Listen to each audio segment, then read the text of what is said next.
Bonjour, je suis Steve. Aujourd'hui, on va parler de... Je pense que vous savez de quoi on va parler. Bon allez, j'enlève ce masque, c'était une idée de merde. Donc, refaisons l'intro. Comme je disais, je suis Steve et aujourd'hui, je vais vous parler de la série Squid Game. Alors, avant de commencer, je tiens à préciser que je change un petit peu de format maintenant pour mes vidéos. Jusque-là, je présentais plusieurs œuvres en une seule vidéo, mais qui restaient sur le même thème. Par exemple, mes lectures de l'année 2021 ou encore mes films d'enfance.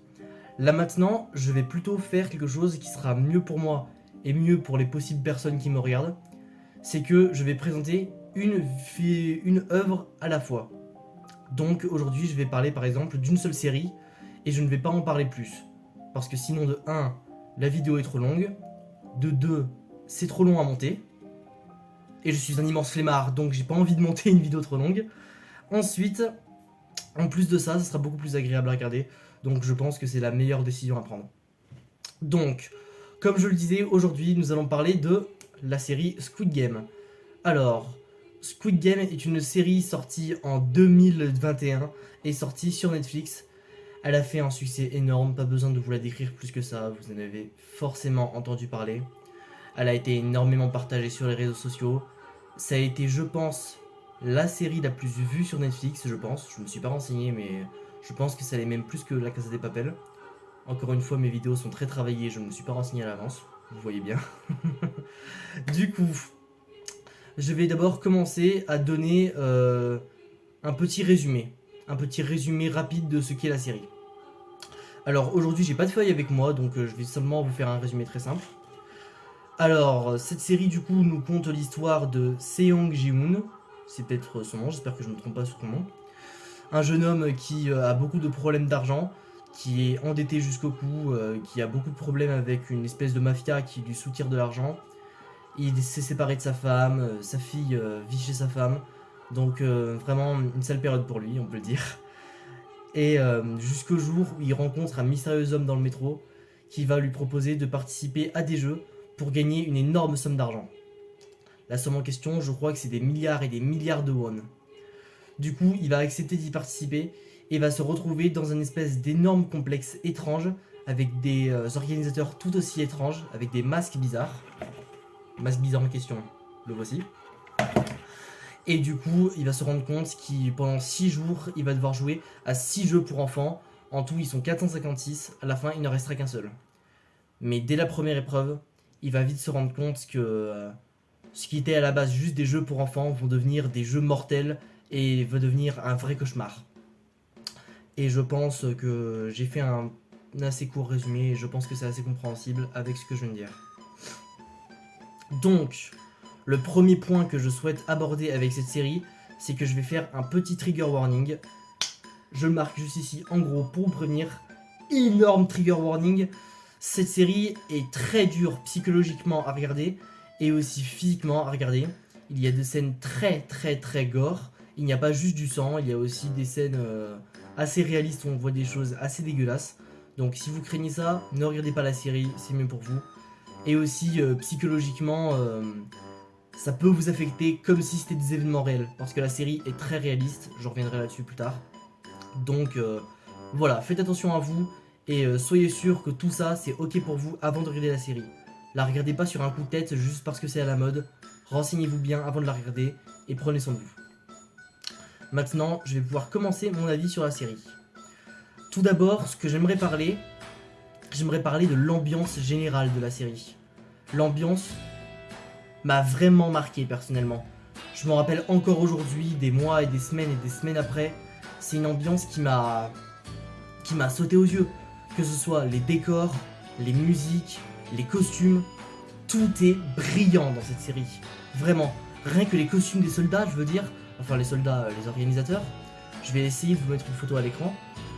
C'est vraiment effrayant et comme costume, il est tout simple le costume et pourtant il me terrifie, je sais pas pourquoi. Le minimaliste, juste tout noir avec un symbole, je trouve ça effrayant et je trouve ça très bien fait à la fois.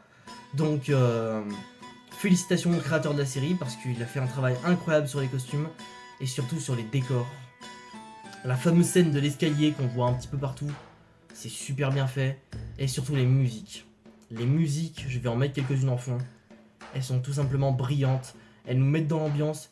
Elles contribuent à nous mettre dans une ambiance malaisante, glauque, oppressante, horrible.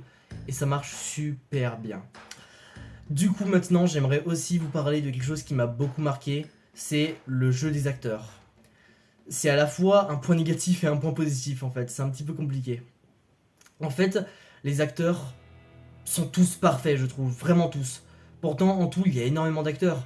Il y a les soldats, les 456 participants, et pourtant, ils ont des réactions tellement logiques. Par exemple, la toute première scène, je ne vous la spoil pas, elle est très connue, c'est la scène du 1, 2, 3 soleil, c'est la toute première épreuve, c'est la seule épreuve que je vous spoil, je vous rassure. Leur réaction quand ils découvrent que les perdants meurent est terrible. Leur réaction est horrible à regarder, ça m'a vraiment rendu mal à l'aise quand j'ai vu ça. Et en plus, c'est réaliste, c'est ça le pire. On se dit, mais merde, mais si ça arrivait dans la vraie vie, c'est vraiment ça qui se passerait quoi. Et c'est ça qui a rendu vraiment très mal. Et maintenant, en parlant du jeu des acteurs et du réalisme, on va parler un peu plus maintenant du réalisme. Tout est réaliste dans cette série. C'est pas comme Hunger Games par exemple, série très connue, série de films très connue, dans lequel on se dit, oui, ça risque pas d'arriver, ça, je veux dire, c'est quelque chose qui arrivera jamais, c'est impossible qu'ils mettent au point un truc comme ça. Alors que là, dans cette série, des personnes qui se font kidnapper pour participer à des jeux cachés du grand public, c'est plus plausible. Et c'est ça qui m'a rendu vraiment mal.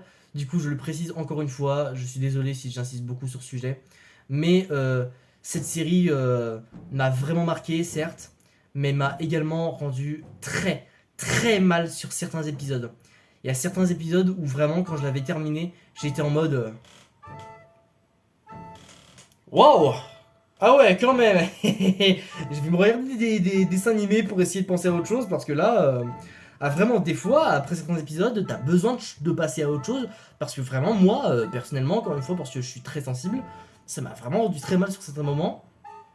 Et surtout quand la série s'est terminée, le tout dernier épisode que je ne vais pas vous spoil, ça a cogité très fort dans ma tête, vraiment. Parce que oui, la série, autre point que je voudrais apporter, c'est le côté psychologique de la série. La série est très psychologique. Elle nous montre comment un être humain réagit face à une situation de mort certaine, comment est-ce qu'on serait prêt à se sacrifier pour de l'argent, car je le rappelle, tous ces gens-là sont ici pour gagner de l'argent. C'est des gens qui sont endettés, évidemment, qui n'ont pas le choix. Et c'est horrible de réaliser que vraiment, nous, dans la vraie vie, on aurait fait pareil, en fait. Parce que, petit truc aussi, que je ne vous spoil pas trop, bon, c'est un petit spoil, je suis désolé, mais vraiment léger. Donc, c'est que en fait, tous les participants, ils ont le choix d'être là. Ils sont pas obligés d'être là, c'est le seul spoil que je vous fais, je vous rassure. En fait, on leur oblige pas à faire ces épreuves. S'ils veulent, ils peuvent arrêter. Mais je vais pas vous dire comment. Mais petit à petit, ils vont réaliser que c'est mieux en fait de participer à ces épreuves mortelles, quitte à risquer sa vie pour pouvoir gagner de l'argent. Et ça pose des questions psychologiques assez intéressantes. Est-ce que vous seriez prêt, vous par exemple dans les commentaires, est-ce que vous seriez prêt à vous sacrifier tout ça pour de l'argent? Est-ce que vous seriez prêt à risquer votre vie? Si vous êtes endetté à mort, que vous êtes vraiment que votre vie elle est horrible, que vous n'avez plus rien du tout, que plus personne ne compte pour vous, est-ce que vous serez prêt à risquer votre vie? Cette série pose des questions psychologiques vraiment très intéressantes. Et surtout, le psychologique est géré avec brio dans la série.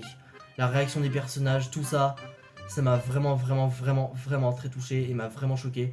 Mais ça en valait vraiment la peine. Autre aspect de la série qui est très important à préciser, les personnages. Les personnages, bon évidemment il y a 456 participants, on s'intéresse pas à tous les participants. On s'intéresse qu'à 6 ou 5 participants je crois, donc pas beaucoup. Et il y a des personnages dont on ne connaît même pas le nom, c'est ça qui est brillant. On connaît juste leur matricule parce qu'ils ont tous un numéro de 1 à 456. Et il y en a certains on les appelle juste par leur nom. Par leur nombre, pardon. Par exemple, le personnage 001, c'est une personne âgée.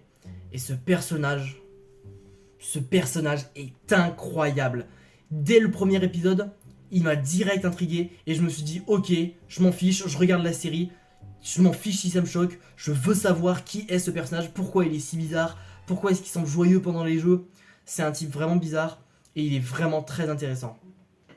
Et c'est ça, je pense d'ailleurs, qui m'a fait rester dans la série, je pense. C'est que les personnages sont tellement intéressants que t'as envie de continuer la série. Même si, euh, même si c'est choquant, t'as envie de connaître leur destin, de connaître leurs histoires. Les personnages sont intrigants, intéressants, très attachants. Et les morts, évidemment, parce qu'il y a beaucoup de morts dans la série. Quand les personnages principaux meurent, c'est vraiment triste. Par exemple, dans le fameux épisode, l'épisode 7, je crois, qui s'appelle Gambou, on va l'appeler par son prénom parce que j'ai pas envie de vous spoiler ce qui se passe dans cet épisode, mais les fans qui ont vu la série comprendront de quoi je parle. Cet épisode-là m'a fait chialer. Il m'a vraiment fait chialer. Il était vraiment très prenant et très injuste aussi. C'est très horrible de voir ça. Ça m'avait vraiment beaucoup affecté cet épisode et c'était vraiment incroyable. Maintenant, je pense que j'ai dit tout ce que j'avais à dire sur la série.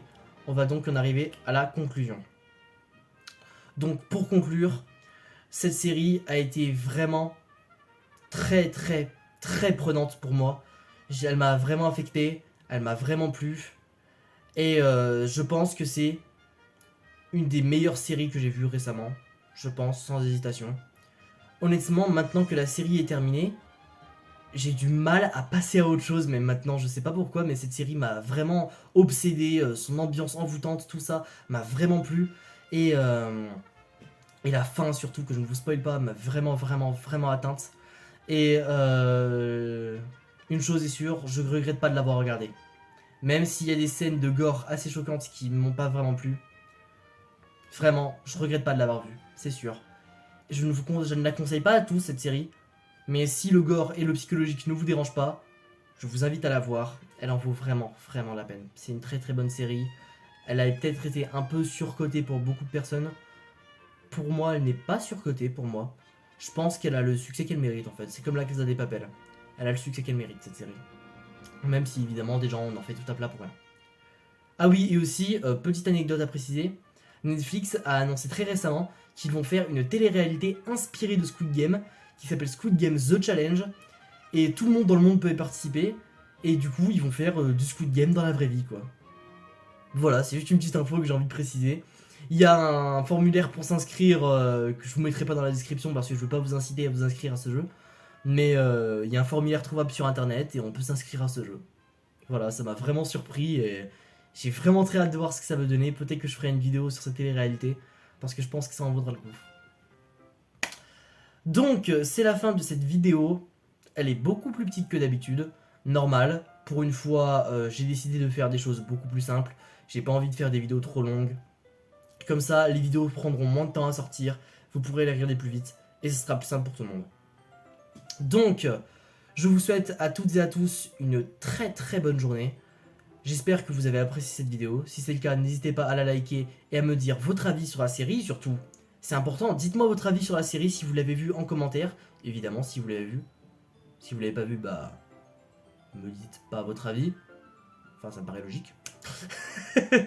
Du coup, je vous dis tous à très bientôt. Passez une bonne journée. Ciao.